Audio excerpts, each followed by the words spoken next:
San Alfonso María de Ligorio, misionero popular. Antes de empezar con este contenido te pedimos que te suscribas al canal y actives todas las notificaciones. Segunda parte, Fundación de la Congregación. Fundación femenina. En 1730, Alfonso se sentía agotado de tanto trabajar, se sentía mal de los bronquios y estaba en una noche oscura del alma. Le aconsejaron ir a la costa de Amalfi para respirar allí las brisas puras del mar y de la serranía, lejos del bullicio de la ciudad. Al visitar aquellas aldeas remotas sin atención espiritual, se dio cuenta de la necesidad espiritual en que se encontraban aquellas gentes.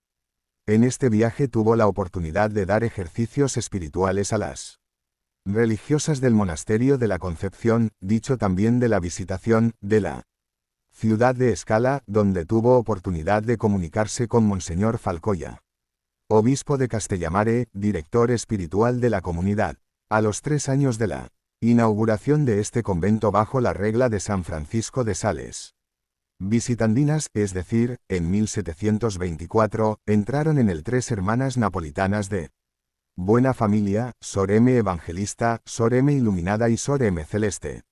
Esta última recibió revelaciones del Señor para fundar un convento con una nueva regla, que el mismo Señor le reveló junto con el hábito que debían vestir y algunas otras costumbres. También le reveló que debía ser fundada una comunidad de varones, siguiendo la misma regla.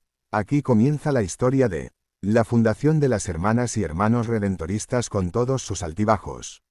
Según la misma Sor Celeste, Dios le anunció que el padre Alfonso de Ligorio debía ser el hombre que dirigiera la nueva congregación de hombres. El 25 de abril de 1725 Sor Celeste recibió la revelación del nuevo instituto del Santísimo Salvador y de sus reglas. La obra encontró mucha oposición y solo pudo realizarse al morir en 1730 su principal opositor, el padre Mauricio Filangiere. El 13 de mayo de 1731 el monasterio visitandino de Escala aceptó la nueva regla y es considerado el día de la fundación de la congregación femenina. Sor María Celeste y sus hermanas, por no ser comprendidas por Monseñor Falcoya, salieron del convento de Escala en mayo de 1733 y fueron acogidas en un monasterio de dominicas en Pareti, Nocera.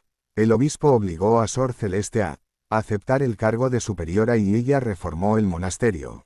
2 años más tarde, en 1735, pasó a Rocapiemonte e intentó formar una comunidad de acuerdo a la regla revelada. Finalmente, en marzo de 1738 se trasladó a Foya, logrando establecer allí un monasterio de hermanas redentoristas de acuerdo a la regla revelada. Murió el 14 de septiembre de 1755 con fama de santidad, siendo recordada por la gente de Foya como la Santa Priora. Es de notar que el Papa Benedicto XIV, al aprobar el instituto y las reglas para los misioneros redentoristas en 1749 y luego para las religiosas en 1750, les cambió el nombre de Congregación del Santísimo Salvador por el de Santísimo Redentor para no ser confundidos con los canónigos lateranenses del Santísimo Salvador. De ahí viene el nombre de redentoristas. Así pues, Sor María Celeste Crostarosa es considerada la fundadora de las Madres Redentoristas y la inspiradora de la Congregación de Padres Redentoristas, fundada en 1732 por San Alfonso María de Ligorio, y también de la Congregación del Santísimo Sacramento, fundada en 1733 por el padre Vicente Mandarini. Veamos ahora lo que dice Sor María Celeste sobre las vicisitudes de los comienzos en el proceso de Cava. Hasta los 21 años de edad estuve en casa de mi padre y de mi madre, en la ciudad de Nápoles, mi patria. Después, a los 21 años, y hace justamente 19, tomé estado de religiosa y entré en el Conservatorio de Santa María de los Dolores, en la tierra de Marigliano, en el cual estuve 5 años y medio, hasta que el conservatorio fue suprimido por algunas diferencias que surgieron entre la señora duquesa de Marigliano y los superiores eclesiásticos. Y poco tiempo después, mi director, que era entonces misionero de los Píos Operarios y al presente es obispo de la ciudad de Castellamare, me dijo que no pensara en otro monasterio porque él me transferiría al conservatorio de la Santísima Concepción de la ciudad de Escala, como de hecho, habiéndose convenido los intereses de la dote, en el mes de noviembre de 1723 o 24, no me acuerdo bien, ingresé en dicho conservatorio de la Santísima Concepción, donde estuve 9 años y medio, durante los cuales llevé el hábito del que se servían todas las demás vírgenes de dicho conservatorio de la Concepción, que era del Instituto de San Francisco de Sales. De este conservatorio de la Santísima Concepción, donde, como he dicho, estuve por el citado espacio de tiempo, salí por causa de que, cuando entré, observé durante 2 años la regla de San Francisco de Sales, observada por todas las demás religiosas. Después de estos 2 años se hizo regla nueva, que consistía en 9 capítulos de la imitación de nuestro Señor Jesucristo sobre los consejos evangélicos, que me fue revelada en una visión después de la Santísima Comunión que hice en la mañana del miércoles de las rogativas, cerca de año y medio después de haber entrado en el conservatorio. En aquella visión, que consiste en lo que cuento y digo como verdad, fui arrebatada fuera de mis sentidos, tanto que, llamada no oí, como me contaron mis hermanas religiosas, me fue mostrado en un momento, y vi que era la voluntad de Dios formar esta nueva regla, esto es, los 9 capítulos del Evangelio, que son la unión y caridad mutua del prójimo, la pobreza, la pureza, la obediencia, la humildad y mansedumbre, mortificación, recogimiento, silencio, oración, abnegación de sí mismo y amor a la cruz. Y en la misma visión y enajenación de sentidos, vi también la humanidad santísima de Cristo, brillante y resplandeciente, vestida con el hábito que quería que vistiéramos, y era una túnica con cuello, y la túnica de color rojo oscuro, tirando a negro, y manto azul. Esta visión fue vista también por las siguientes religiosas que estaban en el conservatorio, y según ellas me dijeron, esto es, Sor María Paloma y Sor María Serafina, y fue comunicada al director que gobernaba entonces el conservatorio, llamado don Tomás Falcoya, pues entonces todavía no era obispo. Hechos nuestros ejercicios, y examinada por él y después por otros hombres doctos, de los cuales no sé ni nombres ni apellidos, y como no fue encontrada cosa contraria a la Santa Fe Católica Romana, y el llevarse a cabo y ponerse en práctica dicha revelación era cosa de mucha perfección, por esto la regla fue aprobada por el obispo de Escala y Rabello, hoy difunto, Monseñor Nicolás Guerriero, y después confirmada por el actual obispo de dicha ciudad, Monseñor Santoro, y por la nueva regla se cambió el título del conservatorio de la Santísima Concepción en el que antes he explicado. Después de 2 años que ya se observaba esta nueva regla, Monseñor Falcoya cogió esta regla y en ella añadió y quitó a su modo, especialmente añadiendo el escapulario, y querían que yo la firmara y suscribiera, como fue suscrita por casi todas las demás religiosas del conservatorio, cosa que no quise hacer, ni lo quise aceptar como mi director espiritual, que lo había dejado hacía 1 año. Por esto fui llamada a capítulo por las religiosas, y me quería obligar a aceptarlo todo, es decir, el dicho cambio de regla y la dirección ya dicha, o que, de otro modo saliera del conservatorio. No habiendo podido aceptar tal cambio, por escrúpulo de mi conciencia, me vi obligada a salir del conservatorio. Y pasé al conservatorio de la Anunciación en la aldea llamada Pareti de la ciudad nocera de Pagani. En ese conservatorio estuve 2 años y medio, obligada por el obispo de dicha ciudad a reformar a aquellas religiosas. Y después del conservatorio de Pareti, a instancias de señor duque de esta tierra de Rocapiemonte, vine a hacer un lugar de conservatorio, como en efecto vine en el mes de noviembre de 1735, donde al presente me encuentro. En el conservatorio de Marillano, donde llevé el hábito del instituto de la Madre Serafina de Capri, que es como el teresiano, tuve el oficio de tornera, maestra de novicias, sacristana y maestra de educandas, uno después del otro. Cuando salí del conservatorio era, como ya dije, maestra de educandas. En el conservatorio de la ciudad de Escala ejercí el oficio de la sastrería, es decir, tener cuidado de los hábitos, porque allí se vive en perfecta comunidad. También fui sacristana y una de las 4 consejeras de la superiora, y fui maestra de educandas, y admonitora de la misma superiora. Y mientras me encontraba en este oficio salí, como he dicho, en el conservatorio de Paret y ejercí el oficio de superiora, nombrada por el obispo, habiéndome obligado él a aceptarlo con precepto de obediencia. Y por último, al venir a este conservatorio, he ejercido y ejerzo el mismo cargo de superiora, porque mis hermanas compañeras no quisieron complacerme en aceptar tal cargo, por lo que me obligaron a continuar con el oficio. En cuanto a mi nombre, que me fue puesto en el bautismo, declaro que en el siglo era llamada Julia y mi apellido es Crostarosa. En el conservatorio de Marillano me fue puesto por la superiora el nombre de Sor Cándida del Cielo, y fui llamada con tal nombre. En el conservatorio reclusorio de mujeres de Escala fui llamada Celeste del Desierto, nombre que tomé al mismo tiempo del cambio de hábito salesiano visitandino, cambiando después con el nombre de la nueva regla, me hice llamar Sor María Celeste del Santísimo Salvador, que es el nombre que todavía tengo actualmente.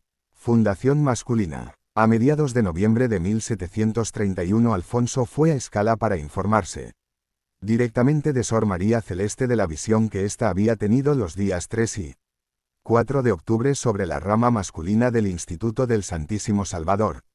En el proceso de canonización de San Alfonso, el padre Juan Machini declaró en el proceso ordinario de Nocera el día 13 de abril de 1788, vi un día que estaba el Alfonso confesando en la iglesia, y me di cuenta de una discusión espiritual que sostenía con una monja de aquel monasterio en el confesionario. Y, después que hubo terminado de confesar, se fue a casa y se retiró a su habitación, donde lo oímos llorar abundantemente.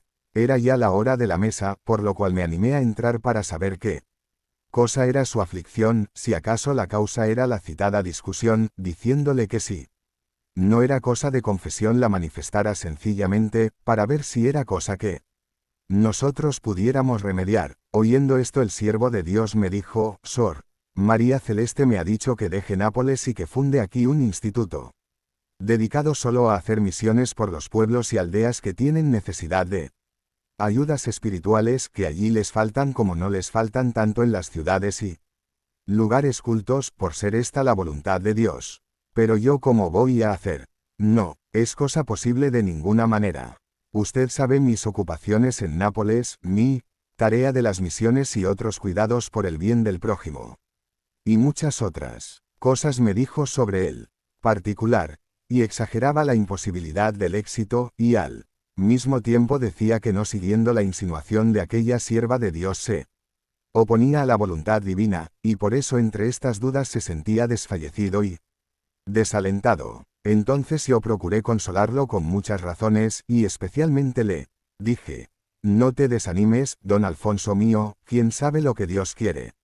Hace falta reflexionar. A lo que él replicó diciendo: pero ¿y los compañeros dónde están? Yo añadí: aquí estoy yo soy el primero, pero vayamos a comer algo y dejémosle a Dios el cuidado. Se tranquilizó y fue a comer. Poco después, regresamos él y nosotros a Nápoles.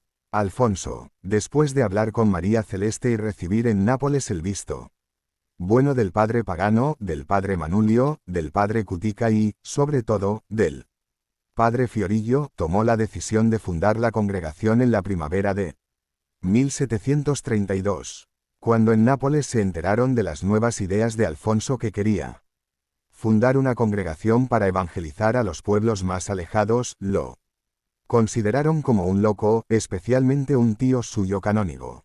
Todos creían que era un iluso, que daba crédito a las falsas revelaciones de una monja que se hacía pasar por santa. La oposición llegaba, incluso de sus más allegados del Colegio de los Chinos y de las misiones apostólicas. Pero él siguió impertérrito con su misión. Salió de Nápoles montado en un burro de carga a principios de noviembre de 1732. Dejó Nápoles y cuanto el mundo podía prometerle y, despojado de todo, llegó a la ciudad de Escala. Y el 9 de noviembre de ese año 1732 se cantó la misa en la mañana y el Te Deum, en acción de gracias en una capillita con el permiso del obispo Monseñor Santoro. Y se alojaron los primeros fundadores en una estancia de la casa del obispo. El siervo de Dios tenía 36 años. Alfonso llegó a Escala con sus primeros compañeros en noviembre de 1732. En ese tiempo Escala solo tenía unos 4.500 habitantes. La inauguración oficial de la nueva casa alquilada fue precedida por un triduo eucarístico, comenzado el 6 de noviembre en la iglesia de las religiosas. En esos días sucedió algo milagroso. Lo refiere así el mismo Alfonso, don Alfonso de Ligorio, sacerdote misionero, caballero napolitano, depone que, hallándose presente a la exposición del Santísimo hecha los días 7 y 8 de noviembre y, especialmente, el sábado, observó en la sagrada hostia una cruz de color oscuro y le pareció ver luego una nubecita a manera de estrella, más blanca que las especies sacramentales, la cual estaba al lado de la referida cruz de color oscuro 118. Las declaraciones de este milagro corresponden a 19 religiosas del convento y a otros 5 presentes. Todos tuvieron el milagro como señal de buen augurio para la nueva congregación. Por ello, pondrían como emblema heráldico de la nueva familia religiosa copiosa apud deum redemptio, en el ay abundante redención. La nueva congregación nació el 9 de noviembre de 1732 y se llamó Congregación del Santísimo Salvador. Alfonso se ató con voto privado de obediencia a su director Monseñor Falcoya e hizo voto también de no abandonar el instituto a no ser que Monseñor Falcoya, o quien le sucediere en su dirección espiritual, se lo exigieran. Villa Liberi. Pronto surgieron diferencias en los primeros compañeros de Alfonso. Manarini y de Donato con algunos otros se retiraron porque no estaban de acuerdo que en la nueva congregación no se diera enseñanza en las escuelas, como hacían los jesuitas. También había discrepancias en el rezo del breviario en común, sobre el color del hábito y algunas otras cosas que marcaron la separación. Los separados formaron la Congregación del Santísimo Sacramento. Alfonso, con el padre Sarnelli y otros 2 sacerdotes, el 3 de enero de 1734 dieron una misión en la Catedral de Cayecho. Terminada la misión el 28 de febrero, Alfonso tomó posesión de Villa Liberi como nueva casa para la congregación. En Escala quedaba Pedro Romano, el padre Sarnelli y César Sportelli con el hermano Vito Curcio, y en Villa Liberi estaba Alfonso con él, padre Rossi y el hermano Andrés. Mirando al futuro, Alfonso deseó que esta casa de Villa Liberi fuera también casa de reclutamiento de postulantes y noviciado. Por ello tuvo que pensar en ampliarla. Él mismo hizo de albañil, cantero y arquitecto, ayudado por algunas personas del lugar. Para los gastos pidieron limosna en lugares vecinos. El dinero escaseaba pero las obras seguían adelante, confiando en la providencia. Dios no los defraudó y así pudieron tener una casa de 2 pisos, que podía albergar unas 50 personas y donde podían dar ejercicios espirituales. Alfonso, con su ímpetu apostólico, comenzó a organizar en la iglesia de la Anunciata jueves eucarísticos. También organizó los domingos catequesis para niños, jóvenes y adultos. Y como la iglesia era un santuario mariano presidido por un lienzo de la Anunciación, daba frecuentes prédicas sobre el amor a María. En la primavera de 1735 organizó en Villa Liberi un noviciado regular. El ambiente del noviciado bajo la mirada de Alfonso era extraordinario. Un testigo presencial, don Crescencio Rotondi escribió, reinaba en toda la casa un silencio perfecto. Solo un cuarto de hora antes del Ave María descansaba Alfonso un rato con sus compañeros. Después de la cena contaba uno de nosotros en la recreación las lecturas edificantes hechas durante el día. Además de las 3 meditaciones diarias, pasaba Alfonso largos ratos en oración. Comía casi a diario de rodillas y sazonaba su escaso alimento con centaura y otras hierbas amargas. CIORANI. El 17 de octubre de 1735 se abrió una nueva casa en Ciorani, diócesis de Salerno, con la aprobación del arzobispo. En marzo de 1736 fue Alfonso a tomar posesión de la casa de Ciorani a 100 kilómetros de Villa Liberi. Además de la remodelación y equipamiento de la casa, Alfonso seguía con sus misiones por los pueblos de alrededor. No descansaba más que lo estrictamente necesario y hacía trabajar también a sus misioneros. Muy pronto Ciorani ya no era Ciorani. Parecía una dichosa porción de los fieles de los primeros tiempos que tanto edificaban a la iglesia. Se acabaron los rencores y las divisiones, desaparecieron las palabras procaces en los jóvenes y las canciones profanas en las mujeres. Las canciones de Alfonso se oían resonar en las casas y en las colinas. El saludo normal al encontrarse era: alabado sea Jesús y María.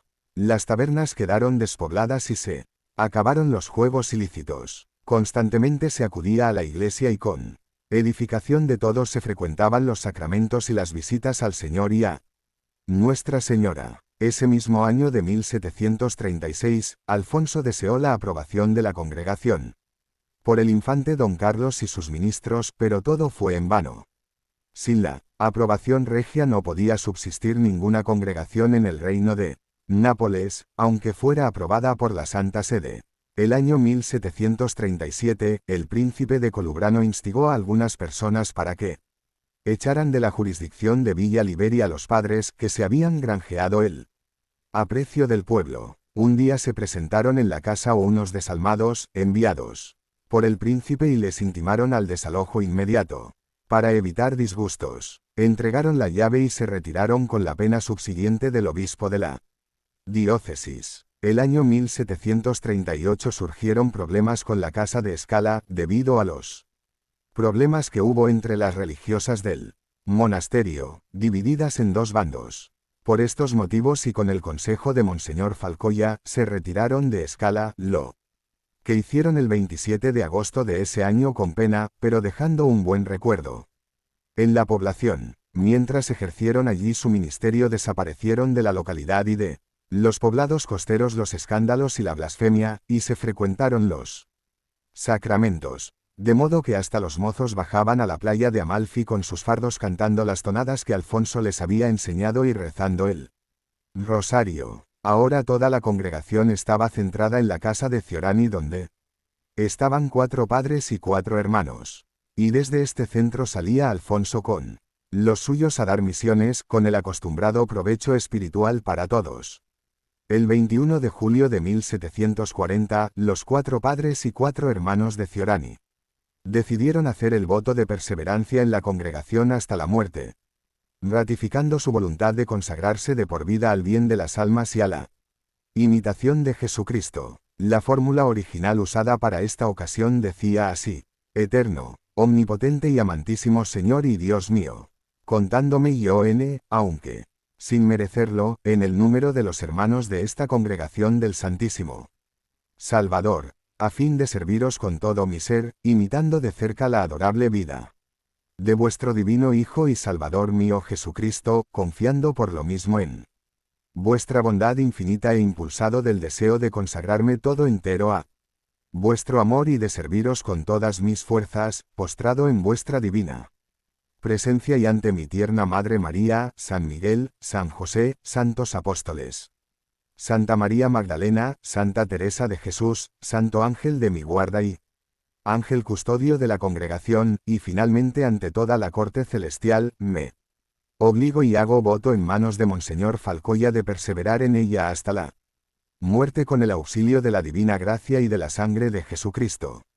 Este voto, entiendo hacerlo con pacto y condición expresa de que solamente pueda ser dispensado por el superior mayor que fuere o por el sumo pontífice, y no por otros. En esta casa empezó Alfonso a recibir novicios que eran la pupila de sus ojos. El padre Domingo Corsano declaró: con frecuencia él acudía al noviciado, y en el tiempo de recreo común, en la tarde, se entretenía en conversaciones con ellos, haciendo chistes o cosas jocosas, pero con gravedad, y después les hablaba de la mejor manera de servir a Dios, de estudios y de aprender las buenas costumbres. Nunca fue áspero en el corregir o castigar. Se hacía respetar y obedecer con maneras suaves y eficaces. Renuncias al obispado. A los 3 años de obispo, en 1765, presentó Alfonso por motivos de edad Y de salud la renuncia al Papa Clemente XIII. En invierno se agudizaban sus males de pecho y no podía respirar bien, ni podía hacer visitas pastorales. Pero el Papa respondió que no aceptaba y que bastaba la sombra de Monseñor Ligorio para santificar la diócesis. De todos modos, los médicos le recomendaron que no residiera en Santa Águeda por el clima húmedo e insano y que pusiera su residencia habitual en Arienzo, lo que tuvo que hacer a pesar de sus deseos de permanecer en la capital. Allí estuvo de modo habitual hasta el final de su gobierno episcopal, aunque en primavera y verano hacía sus visitas a Santa Águeda y a algunos otros lugares de la diócesis. En su relación al Papa, después de los 3 años de obispo, refiere, se ha introducido en toda la diócesis como uso general, que todas las tardes, al toque de la campana, se invita al pueblo a la iglesia madre, donde abierta la puerta del sagrario y prevenido el alumbrado necesario, adoran los presentes y honran al Señor sacramentado con devotas preces y piadosas meditaciones. Casi nunca he dejado yo mismo de asistir cada tarde a esta adoración en la catedral con el fin de que el clero y el pueblo se animen con mi ejemplo y se mantengan constantes en esta práctica tan digna de elogio y de la cual se palpan y hay se esperan ubérrimos frutos. En mayo de 1768 Alfonso enfermó gravemente. Le escribió al padre Villani: los dolores me han cogido medio cuerpo y parece que se van localizando en el hueso ciático. Loado sea siempre el Señor que me lo envía. Difícilmente podré salir este año con la visita acostumbrada. Dígame qué remedios empleó para su ciática el padre Lorenzo de Antonio. Aquí hablan de vejigatorios y de botones de fuego. Una semana después le escribía, continuó sin decir misa y acribillado de vejigatorios, pero me siento contento, porque así lo dispone el Señor. Pídale a Jesucristo que me otorgue perfecta conformidad y rece usted por la Iglesia, pues me apesadumbra el ver multiplicarse de día en día los atropellos sin que aparezca esperanza humana de remedio. La enfermedad se fue agravando y recibió la extremaunción, disponiendo su testamento. Tenía artritis deformante, difosis de la espina dorsal y aflojamiento de las vértebras y músculos del cuello, que provocaron desde entonces un doblamiento de manera que la cabeza se le inclinó y la barbilla se le empotró en el pecho. Mirándolo desde atrás parecía un hombre decapitado. La presión de la barbilla sobre el pecho le ocasionó una llaga profunda purulenta, que fue curada con el tiempo justo, cuando estaba para declararse en gangrena. Esto era en 1768. Era admirable su conformidad con la voluntad de Dios. Gracias a Dios, pudo recuperarse, aunque las consecuencias le quedaron para toda la vida. Lo que más le preocupaba era no poder celebrar misa, dado que no podía beber del cáliz por sí mismo. Estuvo un año sin celebrar misa por el reumatismo que le encorvaba el cuello. Por fin, pudo celebrar misa sentado, tal como el Papa había permitido a los sacerdotes impedidos, y con una cánula podía beber del cáliz. A comienzos de 1770 de nuevo presentó su renuncia de obispo al Papa Clemente XIV, que tampoco aceptó. En 1775, el 15 de febrero, fue elegido nuevo Papa, Pío VI. En abril escribió Alfonso al nuevo Papa, pidiendo la renuncia por tener ya 79 años y estar inhabilitado físicamente. Escribía: adolezco del pecho. Con congestiones que varias veces me han puesto en el último trance, sufro ahogos cardíacos por los cuales me he visto reiteradamente en las últimas y, además, me fatiga actualmente tal debilidad de cabeza que, a menudo, me dejan como atontado. Sin contar lo dicho, me asaltan indisposiciones peligrosas que debo combatir con sangrías, vejigatorios y otros remedios, así que durante el tiempo del obispado me han administrado, en 13 años, 4 veces el viático y 2 la extremaunción. La merma del oído es tan notable que perjudica mucho a mis súbditos, los cuales, si quieren hablarme en secreto, no pueden hacerlo sino levantando mucho la voz. Avanza mi parálisis de forma que no puedo escribir una línea y apenas si logro firmar con garrapato ininteligible. Estoy de tal suerte tullido que no puedo dar un paso y ha de haber 2 personas que me sostengan para moverme un poco. Así que paso los días o en el lecho o Recostado en un sillón. No puedo dar órdenes sagradas ni predicar y no puedo visitar la diócesis. El Papa le aceptó la renuncia y él se despidió de las comunidades religiosas, de los párrocos, seminaristas y canónigos de Arienzo.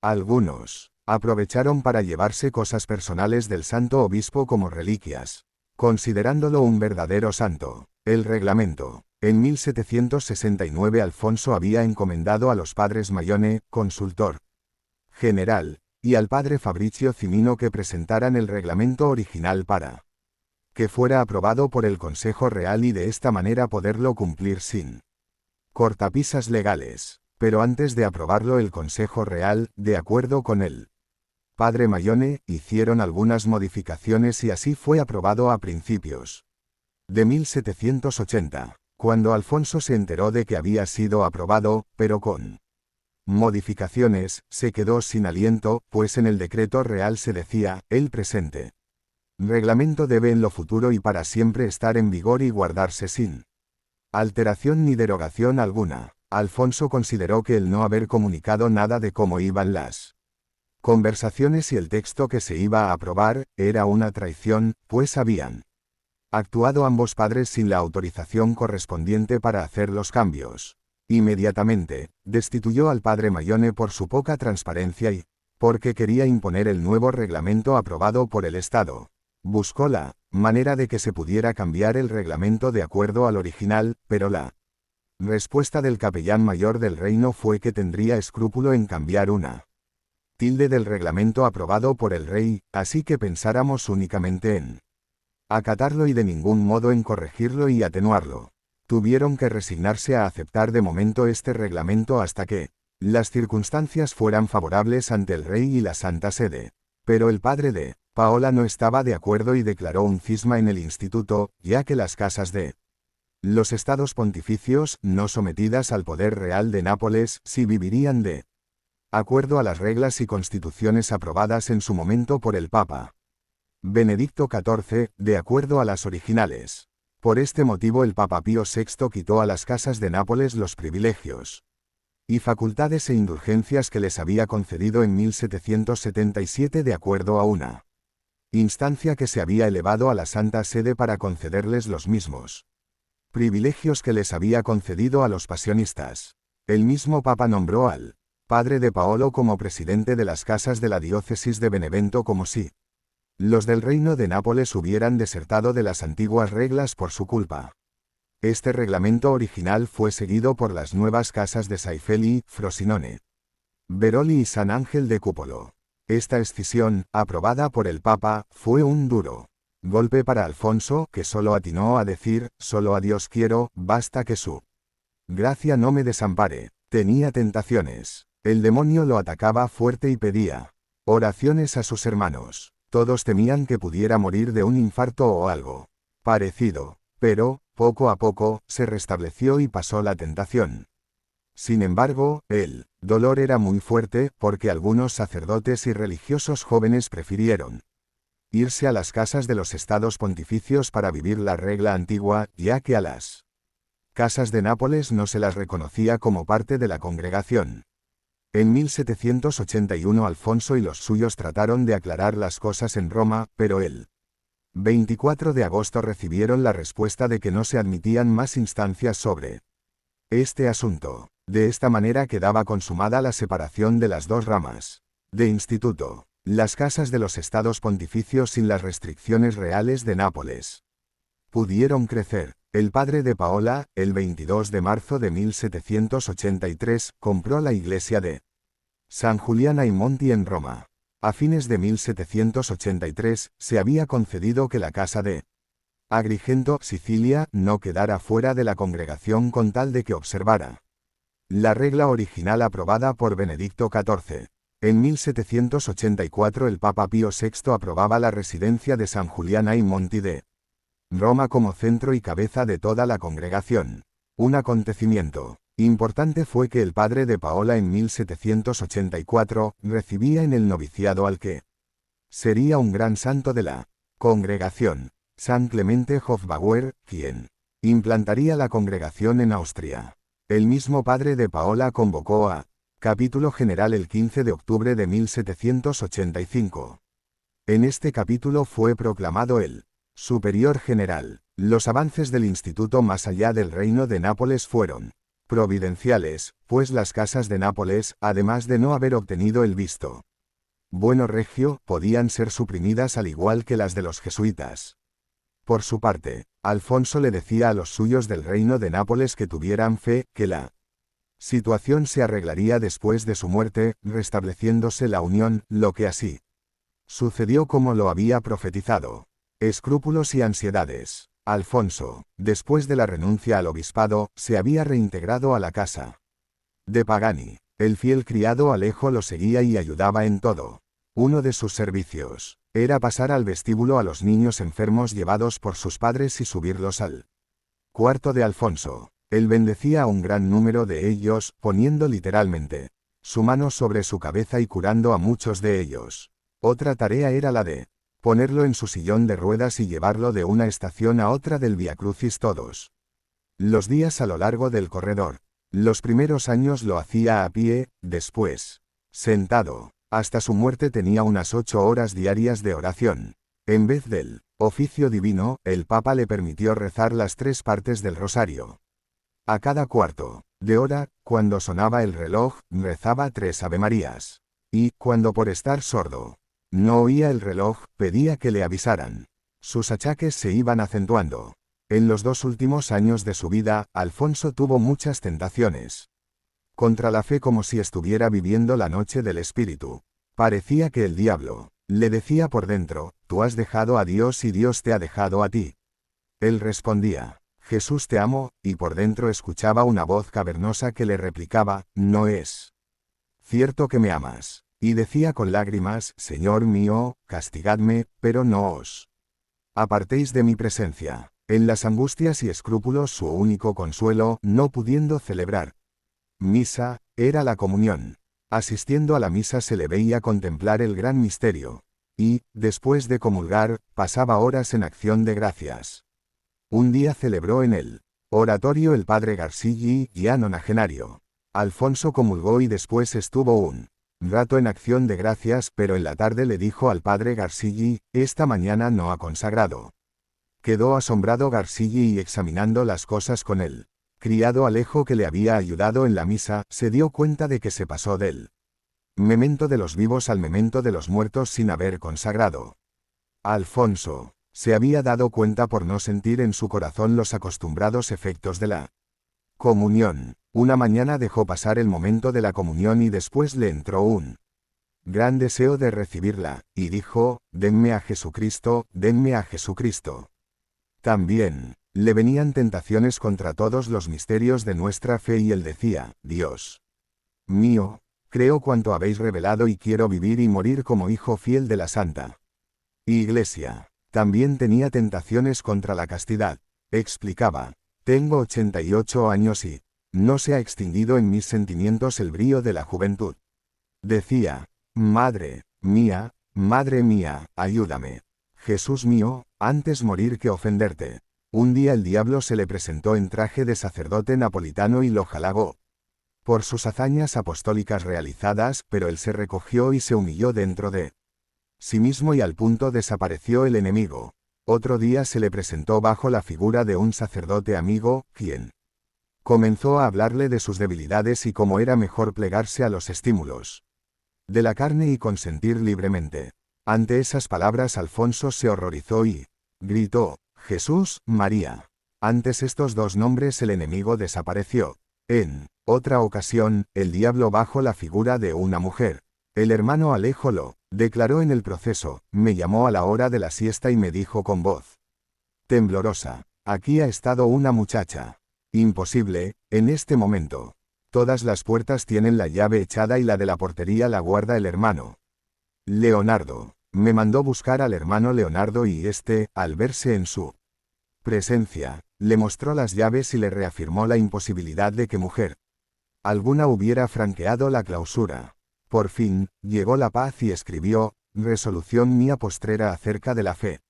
En los últimos tiempos siempre o casi siempre me han fatigado las dudas y angustias. Finalmente ahora, 21 de octubre de 1785, poniéndome en las manos de Jesucristo muero tranquilo, creyendo llegar a salvarme por los méritos de Jesucristo y de María, esperando ir pronto a agradecérselo en el paraíso. Alfonso de Ligorio del Santísimo Redentor. Su muerte. Alfonso estaba ya gravemente enfermo en 1787. En las dos últimas semanas de su vida, algunos religiosos, incluso de las casas de Benevento, venían a visitarlo porque veían que se iba apagando poco a poco. Todos los días recibía fortaleza espiritual de la misa y comunión, y, a pesar de la fiebre, tenía ansias de recibir la comunión. El padre Tanoya certifica, sé por haberme encontrado presente que, en la última enfermedad, la noche del 18 de julio de 1787, le vino un grave flujo de vientre, disentería. En la mañana del 19 le vino la fiebre. La mañana del 20, todavía se levantó de la cama para asistir a misa, pero la mañana del 21 no pudo levantarse. La mañana del 22 de julio se encontró algo mejorado y, preguntándole a Alejo si quería oír misa y comulgar, dijo que sí. Después de comulgar hizo actos de amor y agradecimiento a Jesús sacramentado. La noche del domingo al lunes 22 a 23 de julio su estado empeoró notablemente, pero en un momento de lucidez dijo, no me van a dar la comunión. Quiero el cuerpo del Señor, dadme a Jesucristo. El padre Mansione refiere que él mismo, como rector de la casa, le dio la extrema unción. Las gentes del pueblo de Pagani, sabiendo que estaba ya al final de sus días, traían a la portería objetos de piedad como rosarios, estampas y medallas para que las aplicaran al cuerpo del moribundo y guardarlas como reliquias. Otros pedían objetos de su uso. En un momento de lucidez bendijo a los presentes, a las casas de los estados pontificios, a su antigua diócesis de Santa Águeda y a las religiosas de Escala. El jueves 26 lo visitó el padre capuchino Samuel, que estaba aquejado de dolor de oídos. El devoto capuchino le tomó el brazo, lo acercó a su oído y quedó curado. El padre Bonapane estaba con una grave laringitis y aplicándose al cuello una de las vendas que había usado el enfermo, al día siguiente se levantó sano. El canónigo Domingo Vilani tenía desde hacía 3 años una inflamación que le hacía caminar con muletas. Al visitar a Alfonso, tomó de su cabecera un escapulario que allí había, se lo colocó en su rodilla y se curó de inmediato. Y, decía, he venido cojeando y me voy con paso firme. El sábado 28 recibió la comunión, que sería la última de su vida, mientras él invocaba a Jesús y María. El domingo 29 lo pasó en situación estacionaria y, como otros días anteriores, celebraron misa en su habitación. El lunes 30 de julio. Quiso comulgar, pero fue imposible, porque no podía pasar ni unas gotas de líquido. Un padre carmelita le aplicó las indulgencias del escapulario del Carmen para el momento de la muerte y Alfonso se mostró agradecido. El martes 31 lo visitó el padre Nicolás Contaldo, quien declaró, lo visité hacia las 10 de la noche. No podía apartar mis ojos del placidísimo rostro del siervo de Dios y, hacia las 11:30, advertí que, teniendo sobre la cama un cuadrito de la Virgen con la inscripción, Esperanza nuestra, abrió de improviso los ojos, fijándolos en la imagen, se iluminó su rostro con una sonrisa. Y se le aceleró la respiración, a la vez que de sus entreabiertos labios parecía escaparse una plegaria, aunque no pronunció palabra alguna. Creí que iba a expirar y así lo dije a un padre, mas no fue así, y juzgué como sobrenatural y prodigiosa aquella señal, y, de vuelta a casa, por tal la di a los de mi familia aquel día y a mis amigos al siguiente. Al ponerle delante la imagen de la Virgen María le dio tal sentimiento de amor y devoción y sonrió con tal emoción que todos los presentes se conmovieron y, como si se le hubiera aparecido la Madre de Dios para recompensarle tanto amor que le había manifestado a lo largo de su vida, se vio su rostro encendido con gran alegría y júbilo, como si le salieran rayos de luz. Después de una hora ocurrió el mismo maravilloso y sorprendente signo sobrenatural. El padre Lorenzo Nigro atestiguó, tuvo una agonía placidísima. Yo tuve la suerte de asistirlo buena parte de su agonía y soy testigo de vista. Tuve el placer de ver verificada una oración, de muchos años hecha a Dios, de encontrarme presente a la muerte de este siervo de Dios. Murió como un santo, teniendo el crucifijo en una mano y en la otra una imagen de María Santísima. Por fin amaneció el 1 de agosto, último día de su vida. A la hora del Angelus le colocaron la estola en el cuello y una vela bendita en sus manos. Estaban presentes los padres, hermanos y estudiantes de la casa y los que habían venido de otros lugares. Todos rezaron las letanías de la Virgen y las oraciones de los agonizantes hasta que se apagó tranquilamente. Murió a las 4:30 de la tarde. Murió sin estremecimiento alguno, sin un suspiro de dolor y rodeado de sus hijos, teniendo en las manos la imagen de la Virgen. Tenía 90 años. Al morir, sus hijos redentoristas eran 98 en las dos Sicilias y 85, casi todos napolitanos, en los estados pontificios.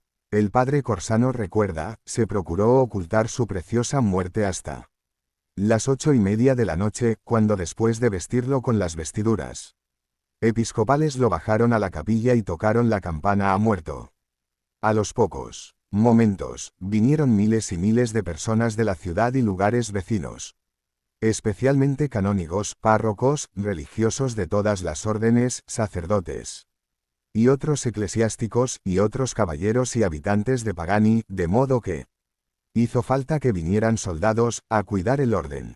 Todos lo aclamaban por santo. El padre Tanoia declaró, en los funerales, fue a la iglesia una mujer ciega, no sé si de meses o de años, y gritando a vista de todo el pueblo, dijo: Padre Alfonso, yo no te tengo por santo y que estás en el cielo, si no me sanas. Y en presencia de todos fue consolada, recibiendo en ese mismo instante la vista deseada. Al mediodía pudieron sacar a la gente de la iglesia y así un pintor pudo recoger los perfiles del rostro y sacarle en cera la mascarilla. Al retirarla, le hizo un rasguño junto a la nariz y salió sangre fresca en tal abundancia que empapó varios pañuelos. Al anochecer, en presencia de las autoridades civiles y eclesiásticas, encerraron el cadáver en una caja de castaño, que fue metida en otra más grande de plomo y, después, fue sepultado en la iglesia de San Miguel, al lado de la epístola. Allí colocaron una lámina de mármol con la inscripción: aquí yace el cuerpo del Ilmo Señor, de Alfonso de Ligorio, obispo de Santa Águeda y fundador de la Congregación del Santísimo Redentor. En Nápoles, Ángela Olivieri, hermana del convertido y amigo de Alfonso. Juan Olivieri, fue maravillosamente consolada por la visión de Alfonso revestido de gloria celeste, una religiosa del monasterio de San José de Ripacándida. También lo vio glorioso, como atestiguó el padre Bonapane, en un globo de luz más esplendoroso que los rayos del sol, sobrepujando la blancura del marfil y derramando con su presencia gozo y aliento, le dijo: hija, conserva el corazón en toda su pureza y como propiedad única de Dios y entrégate a Él dispuesta a padecer conforme a su beneplácito y cuida de vivir en este mundo como si ya estuvieras fuera de él. Reunificación. Después de la muerte de Alfonso seguía pendiente la idea de la unificación de la congregación entre las casas del reino de Nápoles y las de los estados pontificios. En 1790 empezaron los primeros sondeos para la unión. El primer paso era la renuncia del padre de Paola a sus funciones de rector mayor y convocar a un capítulo general para ambos sectores del instituto. El Papa Pío V aprobó la idea el 5 de agosto de 1791 y también dio el consentimiento el rey de Nápoles. Ambas partes se reunieron el 21 y 22 de enero de 1792 en Frosinone y redactaron un acta de concordia con vistas al capítulo general. El padre de Paola ofreció su renuncia con tal de conservar el título de ex general con sus derechos y prerrogativas, escogiendo la casa a donde ir y teniendo a su servicio un padre y un hermano. Todo ello sería refrendado por la Sagrada Congregación, con un rescripto y un breve de su santidad. El capítulo general fue convocado para marzo de 1793 en Pagani. El día 12 de marzo se cantó la Misa del Espíritu Santo y procedieron a la elección del rector mayor. Al tercer escrutinio, recayó en el padre Blasucci con 30 votos de los 46 asistentes. Al padre de Paola se Concedieron algunos privilegios como escoger la casa, el título de ex general, un hermano legó para su servicio, pero le rehusaron la precedencia sobre el rector de la casa y el servicio de un padre y un subsidio económico especial. Todos los capitulares y miembros de la comunidad de Pagani renovaron la profesión religiosa conforme a la regla aprobada por Benedicto XIV. El nuevo general, padre Blasucci, comenzó su obra de unificación, pero de improviso llegaron las hordas de la Revolución Francesa.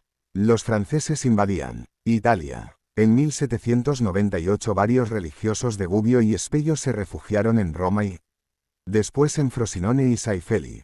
Los franceses profanaban y saqueaban a su paso. El rey de Nápoles tuvo que huir en una fragata inglesa, pero antes de huir, encarceló al padre Blasucci y lo destituyó. Al regresar el rey del exilio, le devolvió la libertad en la primavera de 1799. Después de los acontecimientos de la invasión francesa, hubo algunos que desearon la separación y no la unión. Por ello se reunió otro capítulo general en Pagani el 1 de junio de 1802 con 24 capitulares, entre ellos el padre de Paola. Allí se plasmaron algunos estatutos que, junto con la regla y constituciones, tuvieron fuerza obligatoria hasta 1869 y se realizó la unión definitiva. Beatificación. Los 3 milagros seleccionados habían acaecido antes de cumplirse el trienio de la muerte de Alfonso. Sucedió el primero en la diócesis de Benevento. Durante el mes de abril de 1790.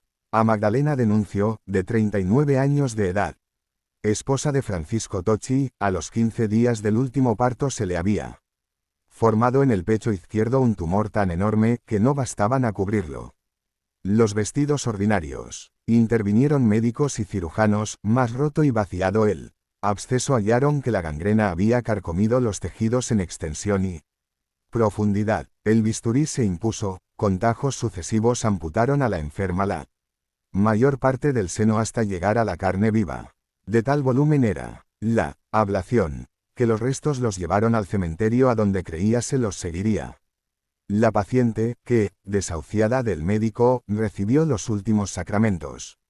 Minutos después la visitó su amiga Magdalena Mari y le sugirió que recurriera a Monseñor Alfonso de Ligorio, cuya estampa le entregó para ponerla entre las vendas. Al mismo tiempo tragó la enferma, con unos sorbos de agua, un trocito del vestido de Alfonso. Ella refiere, mi marido y yo y los demás de la familia, nos encomendamos confiadamente al siervo de Dios en el estado desesperado en que yo me hallaba, cuando, viniendo el cirujano por tercera vez en aquel día y hallando la llaga más exacerbada y la gangrena más avanzada, no osó dar un nuevo corte por temor de que me quedase entre sus manos, ni se atrevió a echar mano del cauterio, sino que me recetó que me encomendase a Dios, pues al médico no le quedaba nada que hacer en tal situación y contra lo sucedido. Durante la enfermedad, Magdalena se durmió profundamente. A la media noche, dice ella misma, me desperté y me hallé libre de todo dolor y llamé al punto a mi marido y lloramos ambos y los demás de la familia de emoción. Amanecido el día y quitadas las vendas apareció la llaga del todo cicatrizada y con la carne nueva, de tal suerte que se esparció la noticia por el lugar y todos, incluso el cirujano, lo atribuyeron a milagro obrado por la intercesión del siervo de Dios. Y tan señalado, que el seno reapareció lleno de leche fresca y abundante y pudo desde aquel punto la madre amamantar a su hijito.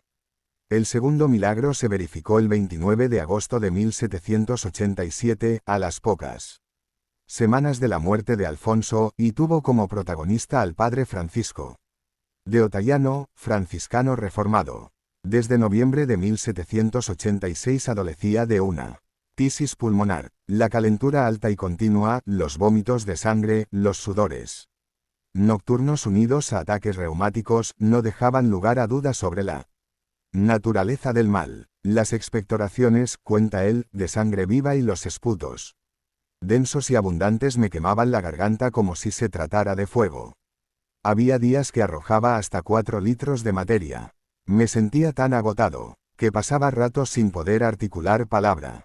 Comenzó entonces su calvario en Nápoles variando los especialistas. Perdida al fin toda esperanza y viéndose aislado por temor al contagio, se retiró el 27 de mayo de 1787 a casa de su tía Isabel Giordano, no lejos del convento de San Genaro. La dolencia había llegado a su tercero y último período. La inapetencia, la disentería y el insomnio redujeron al enfermo a un estado esquelético, solo las piernas se le habían hinchado desmesuradamente. Era el marasmo que, en opinión de los médicos, debía conducirle al sepulcro. Él comenta: me confesé el 29 de agosto, y como ya era tarde quedaron en administrarme al día siguiente el viático y la extrema unción. Cuando me dejaron, solo me incorporé un poco en la cama ayudado por mi tía y tomé en las manos un pedacito de una camisa del siervo de Dios, lleno de confianza y con lágrimas en los ojos mientras me aplicaba la reliquia a la garganta, al pecho, al vientre y a las piernas. Le dirigí esta plegaria, que aún no he olvidado: mi querido don Alfonso, quiero comprobar ahora si de veras eres grato a Dios y gozas de su presencia en el paraíso. No quiero morir con esta muerte tan repugnante para todos. Dame otra enfermedad cualquiera, de la cual estoy dispuesto a morir, y concédemelo no por amor mío, pues soy un pobre pecador, sino por el amor que habéis tenido al Santísimo Sacramento y a María Santísima, y te prometo que, luego de curar, pregonaré por doquier tu santidad y procuraré con las limosnas de los devotos llevarte un presente de cera en acción de gracias y visitar anualmente tu sepulcro. Se durmió. Al visitarlo en la mañana siguiente, el doctor Vicente de Aquela lo halló perfectamente curado. Ni fiebre, ni tos, ni expectoración, ni inapetencia. Mostraba color natural y pulmones sanos y fuertes. Esto es un milagro, sentenció el médico. Desde entonces el enfermo ya curado añade: no he advertido síntoma alguno del mal y me siento perfectamente curado. No nos detendremos en el tercer milagro, el del novicio de Pagani. Carlos del Vecchio, deshecho igualmente por la tuberculosis y curado instantáneamente al invocar el nombre de Alfonso, aplicándose un retrato suyo, fue beatificado por el Papa Pío VII el 15 de septiembre de 1815. Canonización. Los promotores de la causa seleccionaron dos milagros, acaecidos uno el 23 de octubre de 1816, al mes de la beatificación, el otro, el 2 de agosto de 1817, día en que por vez primera se celebraba la fiesta del Beato. Relatemos someramente ambas curaciones. Ocurrió la primera en el monasterio camaldulense de Avellana, sito en las Marcas, diócesis de Cagli. En diciembre de 1815 el hermano lego Pedro Canali, de 65 años, rodó por una escalera de caracol con tan mala fortuna que, chocando con una columna de piedra, se lastimó gravemente el esternón y varias costillas del lado izquierdo, donde tenía el crucifijo. Descuidaron la cura, hasta que, al cabo de un mes, se le formó un tumor entre la tercera y cuarta costilla. Emplastos y drogas y una primera intervención quirúrgica revelaron la gravedad del mal y dejaron abierta una fístula de donde manaba en abundancia la podre. Opinaron algunos especialistas que la caries atacaba ya al esternón y a las costillas y que mediante una operación radical había que sajar el absceso hasta la profundidad de 4 dedos. Transcurrió la primera mitad del año 1816 empeorando notablemente el enfermo. El tumor se había corrido hacia el brazo y amenazaba nuevas complicaciones. Sin embargo, como otros especialistas llamados a consulta discreparan en el dictamen, nadie se resolvía a emplear a fondo el bisturí. Hasta principios de octubre de 1816 el pobre hermano, apoyándose en un bastón, se había arrastrado a los ejercicios de comunidad, pero a partir de entonces le desampararon cada vez más las fuerzas. Y aparecieron síntomas de envenenamiento progresivo de toda la sangre. Corrían los días de la beatificación de Alfonso, su nombre circulaba en todos los labios. El abad Ambrosio Bianchi desde Roma envió al de Avellana un paquete de estampas del nuevo beato.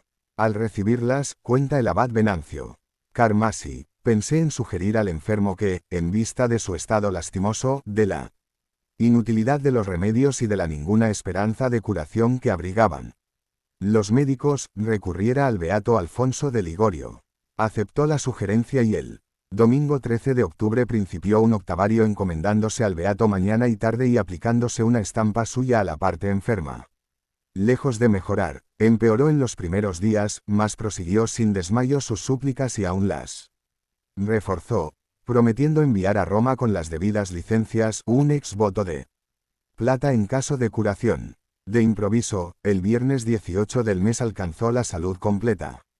Mientras, esa mañana, haciendo un esfuerzo de voluntad, ayudaba a misa, al llegar a la elevación le desapareció el tumor, cicatrizósele la llaga, cayeron por sí solas las vendas y no le quedó huella alguna del mal.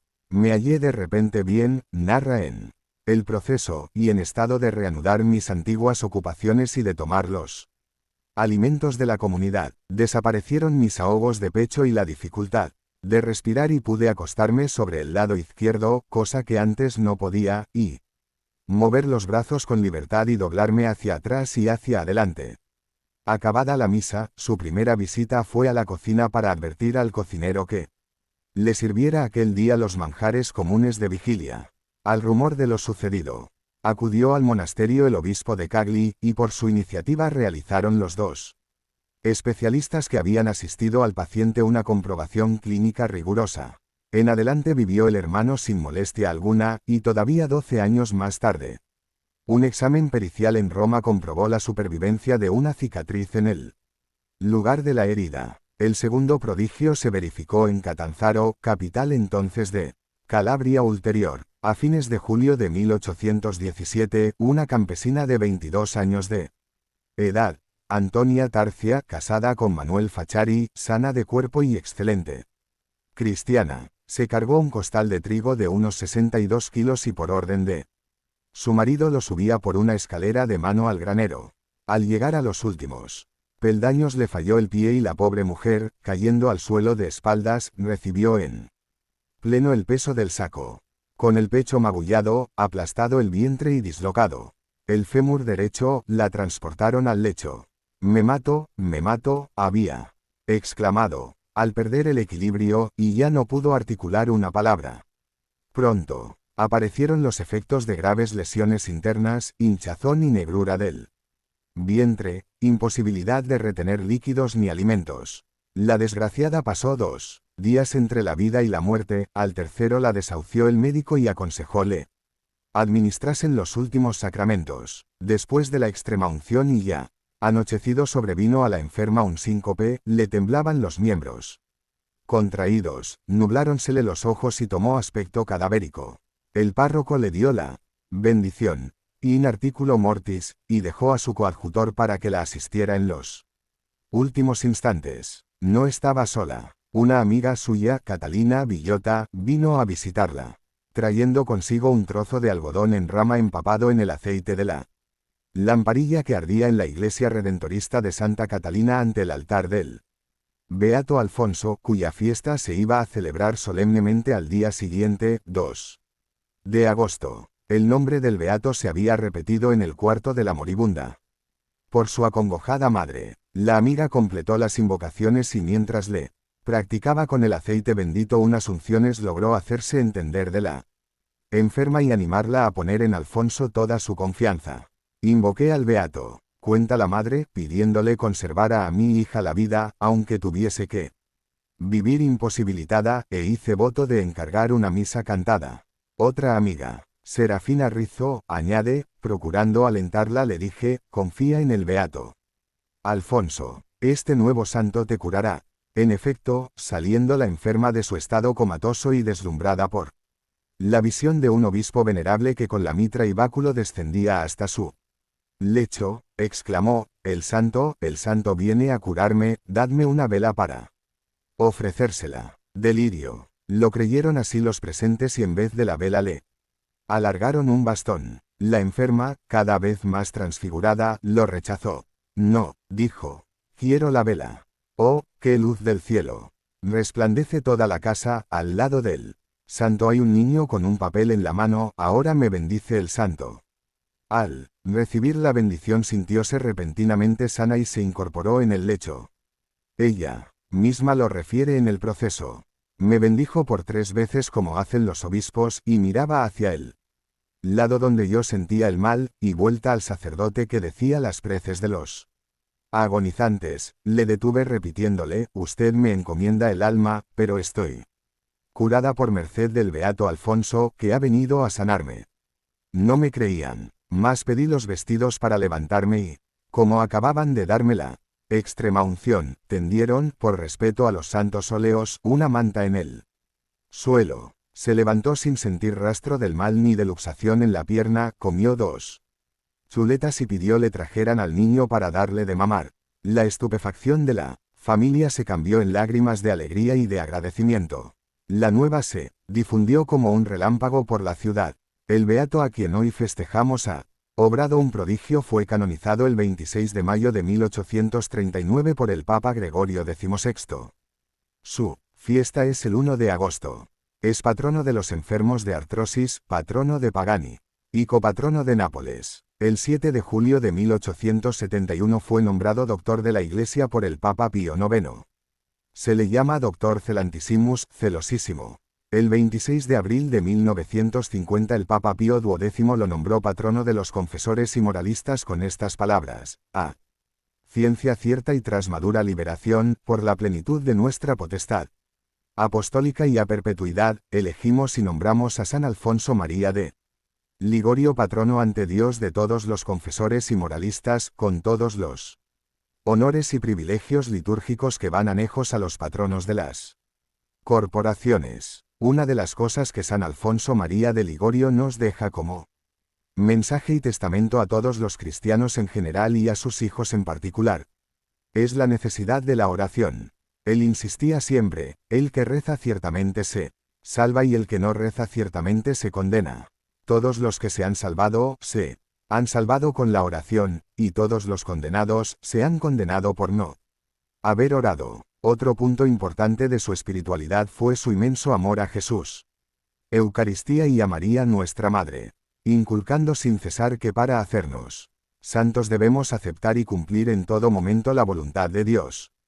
Por ello, podemos escuchar como un mensaje personal las palabras que escribió el 1 de enero de 1762 en una carta que podía dirigirnos a cada uno de nosotros. Los bendigo ahora de parte de la Santísima Trinidad y especialmente de parte de Jesucristo. Los bendigo también de parte de la Virgen María a fin de que les obtenga la santa perseverancia. Les ruego que amen mucho a la Madonna Virgen María y que la llamen siempre en su ayuda, si quieren hacerse santos.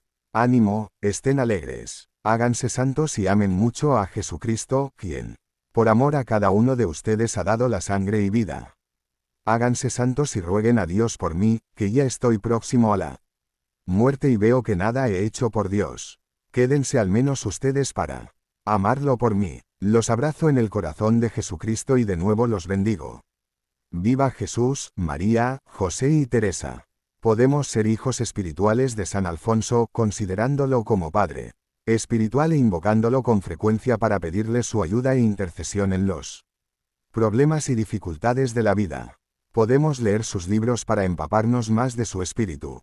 Podemos acudir a sus hijos, los sacerdotes y religiosos redentoristas, para conocer más de su vida. Él había profetizado, no lo dudéis, la congregación permanecerá hasta el día del juicio, porque no es mi obra, sino obra de Dios.